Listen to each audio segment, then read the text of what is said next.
Hey everybody, it's your boy K1 bringing you his review. Today kicked off E3, so first off, happy E3 from all of us here at NXL, and you know what that means. Games, games, games, all the news, all the reveals, releases are coming very soon in the following days. So, I would just like to share my thoughts on the first conference of E3 week, which was EA. Now, I am going to state my likes and dislikes, and this is all my opinion. This does not represent the views of NXL as a whole, just me, K1. So, I'm going to base my grading scale mainly on four major things. First off, the games by were there new games? Were many games given a great amount of time to go in depth to? Was there any surprises?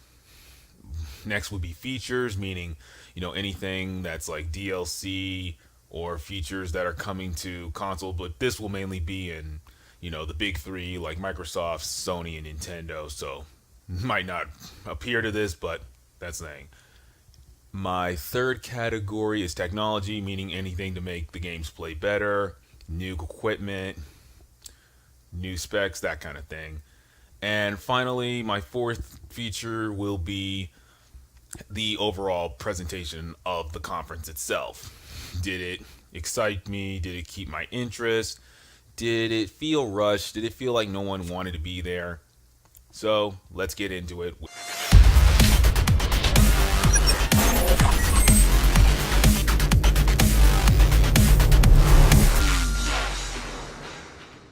So starting off with the E3 press conference, we started off, of course, with sports games by first getting a drum line with a bunch of random kids playing drums wearing Patriots jerseys. So, I thought it was going to be maybe the New England Patriots would come out and show off something for Madden. Of course, no Patriots. Just a quick scale and trailer for, according to the new thing for Madden 18 called the Long Shot. It's just technically a story mode, and that just seems very lazy to me.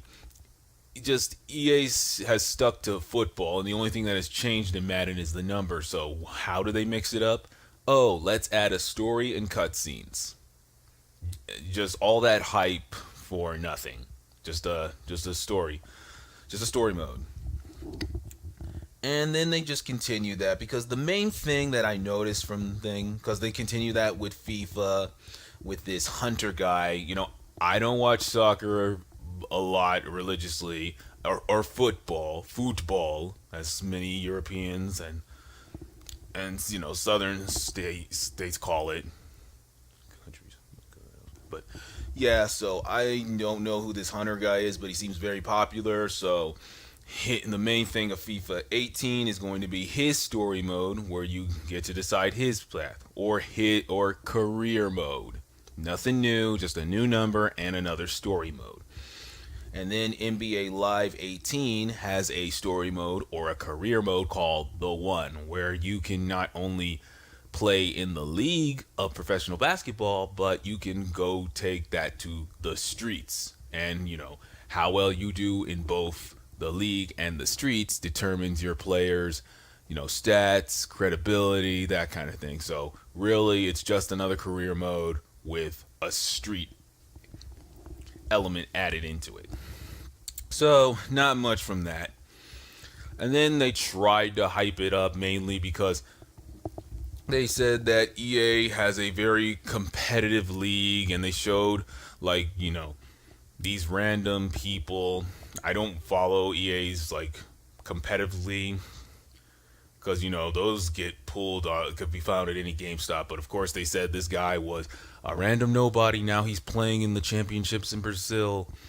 So they showed that they're trying to make the EA competitive league more accessible to random people, and just anybody can jump in and join, and maybe you'll be the next big thing one day, which I just believe is just them copying off the fighting game scene, mainly because they saw the fighting game scene got on ESPN and ESPN2 this past Evo and stuff. So I think they're trying to jump into that. Of course, no details on that. Just oh, we'll tell you at a later date. I mean, this is just E3. You could tell us something instead of leaving us in the dark. So now that brings me to, after all the sports, EA actually went into other games. First off, they started with Need for Speed Payback, which I just personally see as Fast and the Furious Wildlands Edition. Because according to the story mode, you're going to be in a crew, get betrayed by someone, and have to fight against a cartel calling themselves the House. And the cartel technically owns the streets, the city, and crime. So, like what? Is this just like Need for Speed El Chapo edition? Hey, maybe we can get El Chapo's mansion as a drivable track. And just, like, what is this huge fad with the cartels? Like, I know everybody went through the zombie phase and then the World War II phase, but now the cartel are just getting everything. And then in their demo, they had, you can just tap cars, and they did steal the burnout slowdown. So when cars crash, wow, look at that damage. Look at it roll. Look at it blow up. And, that was it. They just took what you get from burnout and put that in. And then, of course, the mission was drive up to the truck so I can jump on it. Then run into the police. Run from the police. Fade to black. So, the last Need for Speed was good, but it stuck to its roots, driving around trying to take over the city in street racing. What do street racing have to do with cartels? What does it have to do with cartels? Just someone explain that to me. Now, the only good game I saw out of the whole conference, I have to say, is A Way Out.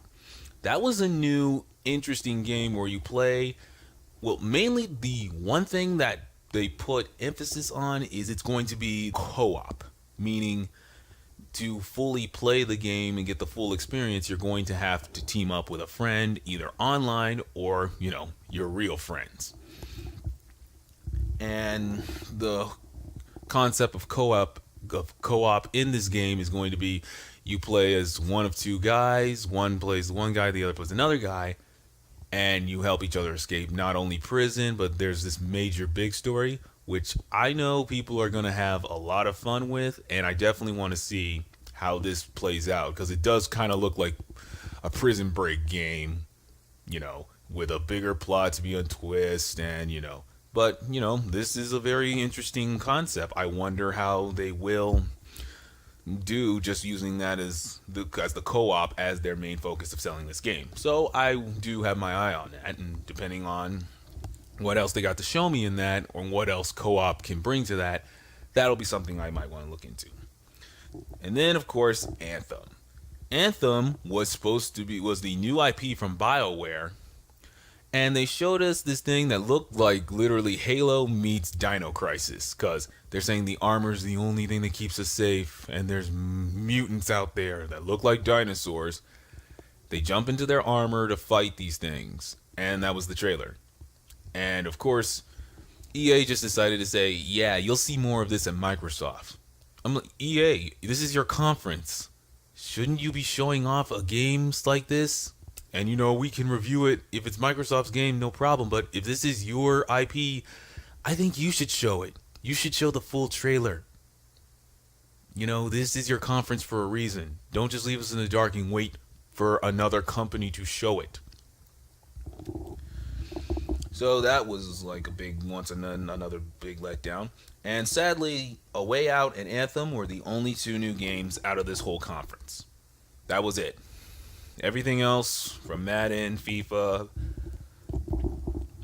NBA Live, Need for Speed, that was mainly the two new games they showed the whole conference. And now going into Battlefield. Now, I've played Battlefield. It's okay. I'm not saying it's better than Call of Duty, because I really don't care on either side which one's better, because, I play both. And, I don't even care which one's better. So if you want to tell me why which one's better, leave that in the comments. But mainly, the Battlefield was just kind of what to expect later on. So they already said there's this new DLC with 8 maps coming called Name of the Tsar with a T. Like I've seen Tsar with a Z, but Tsar with TSAR. I don't get that. So, but Battlefield just went straight up and said, yeah, and then they had a montage of YouTube players just showing off their supposed skills. I mean, there were some cool things, but it was just kind of too much of trying hard. It was literally, they just should have put a banner that said, we like Battlefield. We like Battlefield. Please don't play Call of Duty. Buy this game. You just tried really hard to make Battlefield look strong. Like I said, I'm not knocking it for Call of Duty because, like I said, I don't care what side you're on that. I'm just purely neutral on that, but it just felt like you guys tried too hard on Battlefield. You just did. Now we move to the main course, which was Star Wars Battlefront 2. Now, the thing that got this was I did like the presentation. At least they had stormtroopers. I mean, you really couldn't have a Star Wars presentation without stormtroopers. And the chick who plays the main character in the new story mode was there, and she was hot. But, after that, we got a little bit of a trailer of the story, and she said it's going to close the gap between Return of the Jedi and A New Hope, so that's something to look forward to mainly. Now, the gameplay trailer was alright. I mean, you got to see what, shooting, you got to see the ships flying, which mainly I'm looking into deciding, that's going to be my deciding factor, because I just purely want space battles. Now, we just got mainly a few ships flying, so they say that it can only happen on like certain maps to have dogfights in that, which I probably would play because I like the spaceships more than the characters, and I like the space battles more. Just my opinion. So that's going to be the defining factor on it, whether or not I get this game. But then they showed the droids, the regular people shooting, and then of course we had Darth Maul, Rey, Han Solo, Luke, and their force powers show, and of course when you get those kind of buffs, they can literally clear room. Like whoever was playing the Darth Maul character was literally the MVP, killed 36 people in one go through with the lightsaber. So at least we know Jedis will actually have good powers and be broken as hell. Oh yeah, and shout outs to whoever was flying the ship who kamikaze during the preview, but that was hilarious, so I give them credit. That was funny. And speaking of funny and try hard, whose idea was it to get the men with blazers in the FIFA 18 thing? Like I said, I don't watch soccer religiously, so I don't know who these men in blazers are. But they hyped FIFA up so much throughout the entirety of the conference. Mainly they got a golf clap out of everything. I felt like they were just rushed on stage at the last minute and told to hype this game up like it's the greatest thing ever made. It just felt really, really sad. Really did. But back to Battlefront. So the main thing that after all the gameplay was just thrown through, the one woman who was doing the presentation said, oh, we have a special guest, and it's the guy who plays Finn in the movies, and says, oh, I can't be there, but we just want to let you know that there will be free DLC. I'm going to be free DLC to play as later down the line. And then they didn't stop there. They said, oh, hey, all DLC is going to be free. Characters, powers, vehicles, weapons, all of it's free. Free. So now that's kind of calling your bluff right there for this game, because it's now buy this game and get free DLC, free at a one-time price. So that means this game might be the make or break for the Star Wars series thinking of this, because when you start putting everything DLC free, I mean, maybe we'll come out with some details later down the line, but really, if all your DLC is free, that's kind of saying you need this game to succeed. That's really the point. You're saying this has to succeed or we're in trouble. So maybe it is, maybe it isn't. Just what I see. And then, of course, after all of that, from sports to two new games to Star Wars, how do we end your conference? You plug a mobile game. That Star Wars game that's free to download, Star Wars Galaxies. What was wrong with you, EA? What the hell? What were you thinking? Did you just think, okay, let's end it by, plugging a free to play mobile game after we gave you the main game? That was just lazy. That was pitiful. I mean, at the end of your conference, you're supposed to either show us a surprise, show us a trailer for something else, or share some big news. You just plugged a mobile game. That was disappointing. So I think I've covered all the main points, so now it's time to drop the grade. So, as I've said before, we only had 2 new games to look at throughout this entire conference. We had a rinse and repeat of sports games. We had a rinse and repeat of Battlefield that tried too hard. Another Need for Speed, this time that's confusing as hell. And, it led up to what we wanted to see, which was Star Wars Battlefront 2, that was mainly already postered as the main event of this conference. But mainly, after everything I've seen, the whole conference as a whole just felt rushed. And just like the people were awkward as hell. It was like they didn't want to be here, or they got some random people from their company to go to E3 and give this conference. EA, for the future, if you don't want to be at E3, just don't take up the space. Don't rent out the room to give your conference.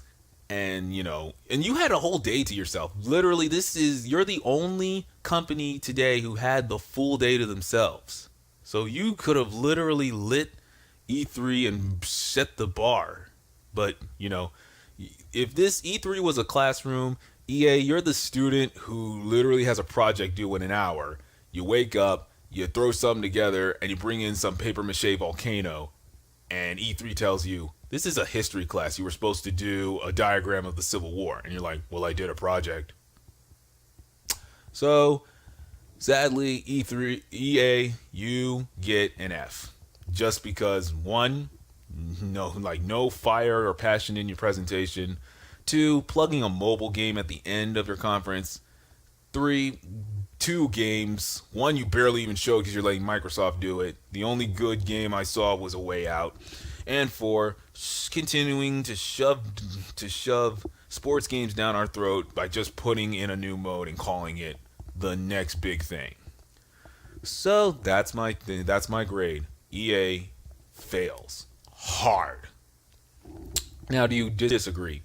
Leave me a note in the comments below. And be sure to stay tuned with NeedExtraLife all this week, because I will be doing the Microsoft and Bethesda conferences tomorrow and giving them grades of myself and all of the other conferences to come in the days to come ahead. So once again, this is your boy K1 bringing some review and fun. Have a good day and enjoy E3.